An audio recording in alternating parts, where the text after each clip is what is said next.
कविता अपने माता पिता की बहुत लाडली थी। 3 बड़े भाइयों की बहन थी। कोई भी चीज मांगने पर उसी वक्त सामने हाजिर हो जाती। पूरे घर में रौब था उसका। पूरे परिवार और नौकरों पर राजकुमारी की तरह हुक्म चलाती थी कविता। स्कूल में भी पूरा रौब था उसका। बड़े घर की लाडली जो थी वह। ऐसे ही उसने कॉलेज में दाखिला लिया। उसके ठाठ बाट, बड़ी गाड़ी में आना जाना, हर दिन नया फैशन देखकर हर कोई उससे दोस्ती करना चाहता था। थोड़े ही दिनों में उसके बहुत से दोस्त बन गए। पूरे कॉलेज में उसकी अपनी ही एक पहचान थी। इन दिनों उसके घर एक रिश्ता आया। खानदानी लोग थे और पापा की पुरानी जान पहचान थी उनके साथ। कविता के साथ कोई जबरदस्ती नहीं थी, पर कविता ने फिर भी हाँ कर दी, क्योंकि वह अपने परिवार से बहुत प्यार करती थी। वह जानती थी कि वह लोग उसका अच्छा ही सोचेंगे। लड़के का नाम राज था। राज काफी पढ़ा लिखा और समझदार लड़का था। ससुराल वाले भी बहुत अच्छे थे। ससुराल में कविता की जगह वैसी ही थी जैसी कि मायके में। कोई भी कार्य कविता की सलाह के बिना नहीं होता था। सबकी लाडली बहू बन गई थी वह। फिर उसके घर एक बेटे का जन्म हुआ। राहुल कविता को जान से प्यारा था। पोता पाकर ससुराल वाले तो फूले नहीं समाते थे। कविता कभी कभी सोचती कि उसकी किस्मत कितनी अच्छी है। उसका हर अपना उसे कितना प्यार करता है। चाहे जीवन में कैसा भी समय आए, मेरे अपने हमेशा मेरे साथ हैं। मैं कभी अकेली नहीं हो सकती। कितनी खुशकिस्मत हूं मैं। पर शायद कविता की खुशियों को उसकी अपनी ही नजर लग गई। एक दिन वह मायके जाने की जिद कर बैठी। राज को बहुत काम था, लेकिन वह फिर भी उसे ले गया। रास्ते में उनकी गाड़ी अन्य गाड़ी से टकरा गई। कविता, राज और राहुल बहुत बुरी तरह से जख्मी हो गए। काफी दिनों के इलाज के बाद राज और राहुल तो ठीक हो गए, लेकिन कविता पूरी तरह ठीक ना हो सकी। सर पर चोट लगने के कारण वह अपनी आंखों की रोशनी खो बैठी। अब कविता की किस्मत जैसे उलटे पांव चलने लगी।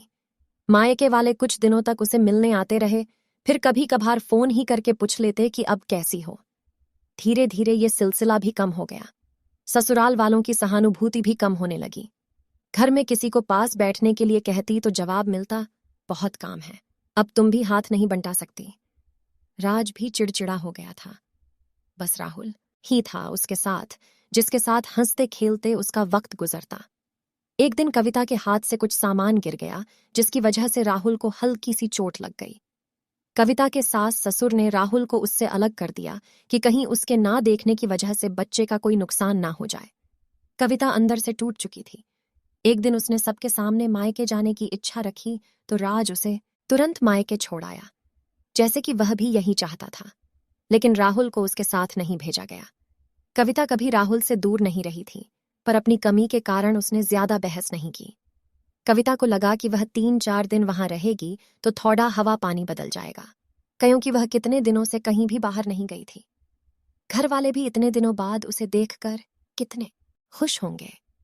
कविता के घर पहुंचने पर सब लोग बहुत खुश हुए। खाने में सब कुछ कविता की पसंद का ही बना था। उसने अपने मम्मी पापा और भाई भाभियों से दिल खोलकर बातें की। उनके छोटे छोटे बच्चे भी बुआ के साथ घुल मिल गए थे। रात को सोने के वक्त जब वह कपड़े बदलने लगी तो उसे पता चला कि उसका बैग तो बहुत भरा हुआ था। वह सब समझ गई। वह बहुत उदास हो गई। कुछ दिनों तक तो सब ठीक रहा, फिर जैसे सब बदलने लगा। सबका व्यवहार बदल रहा था। वह लोग जैसे थक चुके थे उससे। सब लोग घूमा फिराकर पूछने लगे कि राज कब आ रहा है उसे ले जाने। वह बहाना बना देती, जबकि वह जानती थी कि उस घर में अब उसके लिए कोई जगह नहीं। कविता से चलते वक्त कुछ ना कुछ नुकसान हो जाता। थोड़ी बहुत टोका टाकी उसे सुनाई देती, वह टाल देती। एक दिन उसके हाथ से लगकर एक कीमती फूलदान टूट गया।